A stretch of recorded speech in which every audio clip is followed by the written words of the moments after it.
Peace, family. This is Ahmad Wazir. Hope everybody's well. Just want to do a quick video with you, man. Hope everybody's doing well. And I just want you to be easy, gentle with yourself. Be good to yourself. You know, I would always joke with the people I trained on my job, and they would make a mistake and they'll be all like in a funk. I said, don't beat yourself up. You know, the world gonna do that. They don't need your help to do that. Society don't need your help to beat you up. So if you ain't good to yourself, nobody else gonna be good. So I want y'all to think about something. I want you to write down 5 things that you really like about yourself. What's your opinion of yourself? Do you like who you are? Do you give people the power over you because your opinion of yourself is so low? You need some kind of external validation. And so anybody who comes up to you that appears to like you and appears to accept you, they can disarm you. And all of a sudden you are constantly chasing that validation from other people. It's okay if that's the case, because we're social creatures. And it's just, some things are, you know, in our subconscious. We want to be liked. We want to be accepted in the group. You know, even the people, I don't care what nobody think. Well, you keep saying that because you want somebody to agree with you. So there's a human need to be accepted. Now, we have all these dysfunctional reactions to it, but we're social creatures, and nobody accomplishes anything of any significance without other people in one form or another.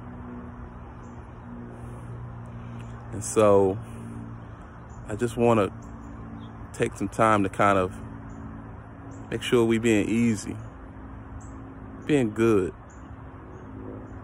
kind of pulling ourselves out of the routine and the drudgery of everyday life, pulling ourselves away from the things we do to distract ourselves from ourselves. We can get lost in relationships, we can get lost in work, because we're chasing after that feeling of that of being significant. Again, that's a human need, you know. And people, we try to accomplish it in different ways. But I just, you know, I was doing one thing, and then I got a phone call from my daughter, and it kind of changed the trajectory of my thinking, even in doing this video. You know, there are a lot of people of great knowledge. You know,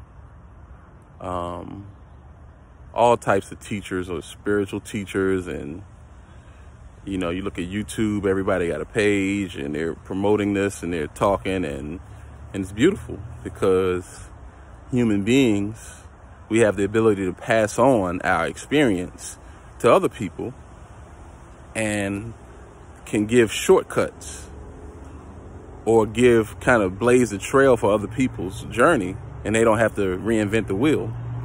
We can take our experiences, our inspiration, and put it in book form or put it in video form, and it becomes, you know, a torchlight for other people. It's beautiful. But I think there's a missing component to all of this knowledge that's out here, all this information that's out here. And that is, how do we apply what we know in real life? How do we apply what we know in social settings? And social settings could be something as small as a one-on-one relationship with our significant other, parent and child relationship, family structure, work, church, mosque, synagogue, civil organization, sorority. These are all social groups. And our biggest issues, I'm going to say fight, because I don't want to use the word fight because it's kind of negative. But our greatest,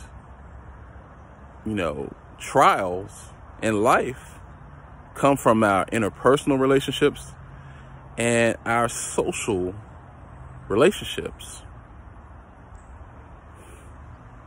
And so you can get drunk.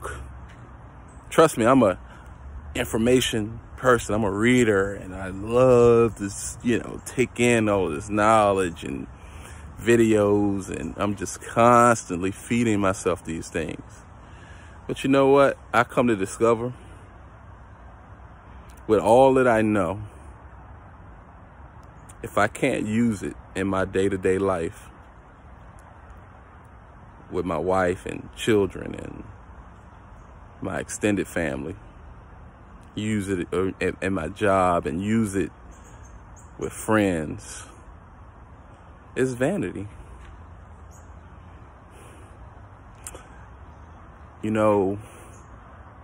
I was at a skating rink last night with 3 of my children, and I saw this argument between 2 parents, and one of the parents was fussing at a young man who was skating too fast, and he almost knocked her grandson down.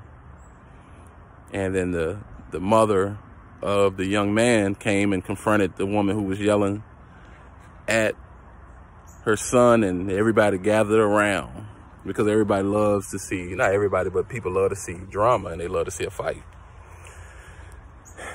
And it could have been handled better on both ends, but it's almost like we degenerate. We we whatever our background is, if we're Christian or whatever, Muslim or whatever, those labels, what I'm saying? If you're true to what you are, I'm not caught up in the label. Or I'm a doctor and, or whatever, whatever our label is. But it's almost like that all goes out the window when there's a time of conflict for many of us. All this great wisdom, all this great knowledge just goes out the window when I'm offended, when I'm wronged, And it is because there's a lack of development in us when it comes to how we see ourselves and how we relate to others. See, in a sanitized, controlled environment, me, and I'm working on a seminar, which I have more information, and I'm putting together a seminar. And that's great. Those are useful. I've gotten a lot from seminars. But you can kind of get lost in that. That experience of in this controlled environment and me being a presenter. And that's not that's one aspect of me, or that's one aspect of the person who puts together a seminar, or a professor, or a pastor. You know what I'm saying? Like, these people, and in these controlled environments. But the real challenge is when we come out of those controlled environments with people who don't necessarily ascribe to our values. You know, they don't necessarily see, when we go into these type of environments, there's an agreed upon, you know, we agree upon basically the conduct. We agree upon basically the rules and the, you know, what's right and what's wrong. And when we come together in groups, when you go in church, there's an agreed upon, whether it's written or not written, there's an agreed upon code of conduct. And when somebody violates that, then they stick out like a sore thumb. That person, you can isolate that person, find out what it is, and remove that person. You know, on my job or on your job, there's an agreed upon code of conduct that when somebody violates that, I'm talking about blatantly violates that socially, you know, then there are rules. And if that person is not getting in line, they can be removed. This is just how we conduct ourselves in social groups. But when it comes to out here in the real world, I'm talking about, you know, families, or out here in society where somebody doesn't necessarily agree upon that, and they may cross a line that would not be tolerated in the environment that we're comfortable in. How do we handle that? You know? And that's where the breakdown is with us, is most of our relationships. You know? Because it's almost like sparring, you know what I mean, and shadow boxing, as opposed to getting into a real fight. In a real fight, that person, you know, gonna hit you. They can pick up something. There are no rules, as opposed to if you're in the dojo, there's a certain list of rules that you know. And so it's almost like the real test of who we are is not when we're in these controlled environments, but when we're in relationships and situations that aren't governed by those rules. You know, and that's where the breakdown is. You know, that's where people really need the most help. I'm not saying that we don't need help in other areas, but one thing about it, you know, relationships, the world is built on relationships. And some of us, our backgrounds, we come from very unhealthy environments, you know, abusive environments. And so we're trying to navigate through society, and we can hold it in. But the moment that our toe gets stepped on, we go scorched earth. And all of a sudden we find ourselves having to start over and over again. We get into a relationship, and then somebody violates something that, you know, they cross a line, and that's it. You know what I'm saying? Or we are in an environment, we go to a job, and once somebody crosses that line or invalidates us, then the gloves are off. And again, I want you to be gentle with yourself. And I'm just speaking like real stuff, man. Like, most of us never taught, you know, how to disagree without being disagreeable. You know, how to tolerate the viewpoints of other people who don't necessarily share our same values. You know, like, everything doesn't require, you know, a fight to the death. You know what I'm saying? But that's where my life and, you know, the trajectory of my study is leading me to is not necessarily just going into these default modes of, you know, well, I'm comfortable in my little box and my little group and everything, but who are you at the core? How do you relate to other people at the core? How do you relate to people who don't like you? How do you respond to somebody who's talking about you? You heard they're talking behind your back. You know what I'm saying? And a lot of these behaviors that we may have grew up with don't necessarily translate well in adult life. And we keep having to start over and start over. And that's where I believe God is guiding me in my work.